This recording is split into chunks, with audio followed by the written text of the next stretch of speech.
मंडळी, तुमच्या मोबाईलवर अचानक एक मेसेज येतो.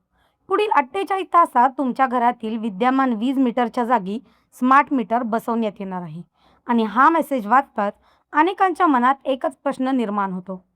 आज वीज बिल वाढणार तर नाही ना? सध्या संपूर्ण महाराष्ट्रात चर्चा आहे ती महावितरणाच्या स्मार्ट मीटरची. काही लोकांच्या मते या तंत्रज्ञानाच्या दिशेने टाकलेलं एक महत्त्वाचा टप्पा आहे. तर काहींच्या मते सर्वसामान्याच्या खिशावर टाकलेला अधिकृत डल्ला आहे. पुणे, मुंबई, नागपूर, नाशिक, कोल्हापूर आणि राज्यातील अनेक शहरांमध्ये स्मार्ट मीटर विरोधात संतापाची लाट पाहायला मिळत आहे. सोशल मीडियावर पोस्ट व्हायरल होत आहेत.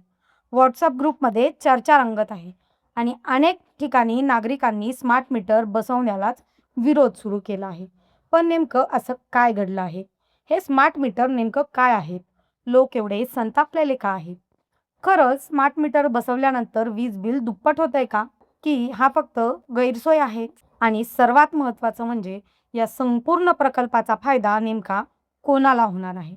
चला तर मग संपूर्ण प्रकरण सुरुवातीपासून समजून घेऊया. सर्वप्रथम समजून घेऊया स्मार्ट मीटर म्हणजे नेमकं काय. आपल्या घरात सध्या जे पारंपरिक मीटर आहेत त्याचं रीडिंग घेण्यासाठी महावितरणाचा कर्मचारी दर महिन्याला घरी येतो, रीडिंग घेतो आणि त्यावरून वीज बिल तयार होतं. पण स्मार्ट मीटरमध्ये ही प्रक्रिया पूर्णपणे डिजिटल असते.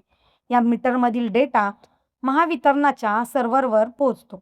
म्हणजे रीडिंग घेण्यासाठी कोणालाही घरी यावं लागत नाही. ग्राहकाला रिअल टाईममध्ये स्वतःचं वीज वापर पाहता येतो. आणि भविष्यात प्रीपेड मोबाईल रिचार्जसारखी प्रीपेड वीज सेवाही उपलब्ध होऊ शकते. कागदावर पाहिलं तर ही कल्पना अतिशय आधुनिक आणि आकर्षक वाटते. मग विरोध का होतोय? याचं कारण आहे वीज बिल वाढल्याचा दावा. अनेक नागरिकांचा आरोप आहे की स्मार्ट मीटर बसवल्यानंतर त्यांचं वीज बिल अचानक वाढलं. पूर्वी 2,000 रुपये येणारं बिल आता 3,000 किंवा 4,000 रुपये येऊ लागलं. काही जण तर सोशल मीडियावर बिलाचे फोटो शेअर करत आहेत आणि म्हणत आहे की स्मार्ट मीटर बसवल्यानंतर वीज वापरता कोणताही बदल नसताना बिल वाढलं. यामुळे अनेकांच्या मनात संशय निर्माण झाला की हे मीटर खरंच जास्त युनिट दाखवत आहेत का? काही ग्राहक संघटनांनी देखील या प्रश्नावर आवाज उठवला. त्यांच्या मते ग्राहकांना योग्य माहिती न देता मीटर बदलण्याचा प्रयत्न केला जात आहे. लोकांच्या शंकांचं समाधान न करता थेट अंमलबजावणी सुरू करण्यात आली. यामुळे अविश्वास वाढत गेला आणि हाच अविश्वास आता आंदोलनाच्या स्वरूपात दिसू लागला आहे. पण दुसरीकडे महावितरण आणि सरकार यांचं म्हणणं पूर्णपणे वेगळं आहे. त्यांच्या मते स्मार्ट मीटरमुळे वीज बिल वाढत नाही, उलट हे मीटर अधिक अचूक आहेत. पारंपरिक मीटरमध्ये कधी-कधी रीडिंग चुकण्याची शक्यता असते, मानवी चुका होऊ शकतात. तर स्मार्ट मीटरमध्ये प्रत्येक युनिटची अचूक नोंद होते. म्हणून पूर्वी कमी दाखवला जाणारा वापर आता अचूक दिसत असल्यामुळे ग्राहकांना बिल वाढल्यासारखं वाटू शकतं. महावितरणचं म्हणणं आहे की फक्त मीटर वापर मोजतो, दर ठरवत नाही. म्हणून वीज वापर वाढला असेल तर बिल वाढेल, पण याला स्मार्ट मीटर जबाबदार नाही. मात्र नागरिकांचा प्रश्न अजूनही कायम आहे. जर सर्व काही व्यवस्थित असेल तर एवढा विरोध का होत आहे? यामागचं आणखीन एक कारण म्हणजे प्रीपेड वीज प्रणालीची भीती. अनेकांना वाटतं की भविष्यात मोबाईल रिचार्जसारखी अधिक पैसे भरा आणि मग वीज वापरा अशी व्यवस्था लागू झाली तर गरीब आणि मध्यमवर्गीय कुटुंबांना मोठा फटका बसू शकतो. कारण एखाद्या महिन्यात आर्थिक अडचण आली आणि रिचार्ज करता आला नाही तर घरातील वीज तत्काळ बंद होण्याची शक्यता निर्माण होऊ शकते. यामुळे अनेक सामाजिक संघटना या प्रकल्पावर प्रश्न उपस्थित करत आहेत. याविषयी आणखीन एक मुद्दा चर्चेत आहे, तो म्हणजे या प्रकल्पाचा खर्च.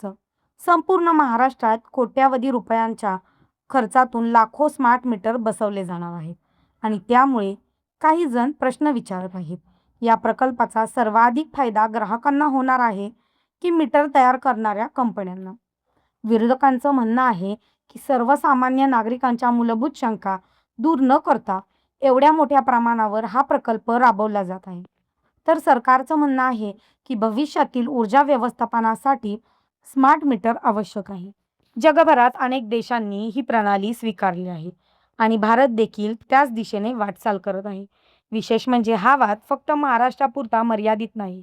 देशातील अनेक राज्यांमध्ये स्मार्ट मीटर विरोधात अशाच प्रकारच्या तक्रारी समोर आल्या आहेत.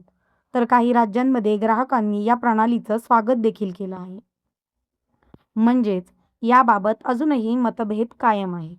आता सर्वात महत्त्वाचा प्रश्न, खरंच स्मार्ट मीटरमुळे वीज बिल वाढतं का? याचं थेट आणि सोपं उत्तर म्हणजे याबाबत अद्याप कोणताही ठोस आणि सार्वत्रिक पुरावा समोर आलेला नाही. काही ग्राहकांनी बिल वाढल्याचा अनुभव आला आहे, तर अनेक ग्राहकांना कोणताही फरक जाणवलेला नाही. काही तज्ज्ञांच्या मते स्मार्ट मीटर अधिक अचूक असल्यामुळे वापराची खरी आकडेवारी समोर येते. तर काही ग्राहक संघटनांच्या मते या संपूर्ण प्रक्रियेचं स्वतंत्र ऑडिट व्हायला हवं, जेणेकरून नागरिकांच्या मनातील शंका कायमच्या दूर होतील. आणि कदाचित हाच या संपूर्ण वादाचा केंद्रबिंदू आहे. लोकांना तंत्रज्ञानाचा विरोध नाही, पण पारदर्शकतेचीही अपेक्षा आहे. जर स्मार्ट मीटर खरोखरच ग्राहकांच्या फायद्याचे असतील, तर त्याबाबतची संपूर्ण माहिती स्पष्टपणे दिली जावी. वीज वाढल्याच्या तक्रारी निपक्ष चौकशी व्हावी आणि नागरिकांच्या प्रश्नांना विश्वासार्ह उत्तर मिळावे. कारण वीज ही केवळ सुविधा नाही, तर प्रत्येक घरातील मूलभूत गरज आहे आणि त्या गरजेशी संबंधित कोणताही निर्णय घेताना लोकांचा विश्वास जिंकणं हे सर्वात महत्त्वाचं असतं. तर मंडळी, तुमच्या भागात स्मार्ट मीटर बसवण्यात आला आहे का? तुमचं वीज बिल वाढलं आहे की पूर्वीसारखंच आहे? तुमचा अनुभव कमेंटमध्ये नक्की सांगा. आणि अशाच महत्त्वाच्या विषयावरील सखोल माहिती मिळवण्यासाठी व्हिडिओला लाईक, शेअर आणि चॅनलला सबस्क्राईब करायला अजिबात विसरू नका. धन्यवाद.